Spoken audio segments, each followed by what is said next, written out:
வயசானவங்களாம் பெரும்பாலும் பொடி மீன் மத்தி சாப்பிடலாம். ஏன் காட்டுற முட்டி வலிக்கு நெல்லுக்கு டெய்லி. ஆனால் ஃப்ரை பண்ணி சாப்பிடாது, குழம்பு வச்சு தான் சாப்பிடணும். பசங்களுக்கு கூட சரிங்க, பொடி மீன் விடலாம். பெரிய மீன் சாப்பிட்னா வஞ்சிரா வவ்வாறு விடலாம், குழம்பு வச்சு விடலாம். 500 ரூபாமா, 500 ரூபா ஆமா கிலோ. இது 550 ரூபா, இது 450 ரூபா. நெத்திலி சாப்பிட்டா பெரியவங்களுக்கு அதான் 45 வயசு மேலே போனாங்கன்னாக்கா நெத்திலி சாப்பிடலாம். மத்தி இந்த காணகத்தை குழம்பு வச்சு தான் சாப்பிடணும், அப்போதான் முட்டி வலிங்களுக்கு. பெண்களுக்கு பெரும்பாலும் வந்து கிருகை சாப்பிடலாம். பேக் பெயின்களுக்கு கடுமா சாப்பிடலாம். ஏன்னா டெலிவரி ஆனவர்களுக்கு அவங்களாம் அதெல்லாம் இதாக இருக்கும். இந்த தாய்மார்கள்லாம் வந்து கருவுற்று தாய்மாரெலாம் குழந்தை பார்த்தாங்கன்னா என்ன கொடுக்குனாக்கா சொரா கொடுக்கலாம். சொரா புட்டு அது கொடுத்தா பால் சுரக்கும். அதனால நம்ம எல்லாரும் என்ன பண்ணோம், பால் சொரான்னுவாங்க. பால் சொரான்றது கடையில் கிடையாது. ஆனால் சொரா அவ்வளோதான்.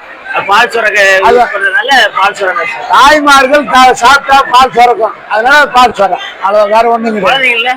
குழந்தைங்களுக்கு வந்து எதாவது சொல்லணும், பொடி மீனோட பெரிய மீன் கொடுக்கலாம். ஆனால் குழம்பு வச்சு தான் சாப்பிடணும், அப்போதான் வறுத்தே சாப்பிடக்கூடாது. பாரு 500 ரூபா சார், இது 550 ரூபா, 450 ரூபா. அதனால வந்து அதெல்லாம் சாப்பிட்டாக்க உடம்புக்கு நல்லது. பெரும்பாலும் அக்னில சாப்பிட்டீங்கன்னா வெள்ளைக்கிழங்கான்னு ஒன்று வருது, வெள்ளைக்கிழங்கு. அதை சாப்பிட்டா பெரும்பாலும் என்னக்கா ஹார்ட் பேஷண்ட், சுகர் கண்ட்ரோல் வருது. அதெல்லாம் சுகர் உள்ளவங்க, என்ன ஹார்ட் பேஷண்ட் உள்ளவங்க, இந்த கேன்சர் கூட வராது இந்த வெள்ளைக்கிழங்கு சாப்பிட்டா. மெடிசின். அதே மாதிரி சால்மன் ஒரு மீன் வருது, சால்மன். அது சாப்பிட்டாக்கா உடம்பு உபாதைகளுக்கு எல்லாத்துக்கும் நல்லது. பேக் பெயின், அவரை முட்டி வலி, அவரை இது ஆட்டு வீக்காக இருக்குது, அது மாதிரி இருக்குங்களா அதை சாப்பிடலாம். சாப்பிட்டா பெரும்பாலும். ஆனால் எந்த மீனாக இருக்கட்டும் குழம்பு வச்சு சாப்பிட்டாதான் உடம்புக்கு கண்ட்ரோல் நல்லா இருக்கும்.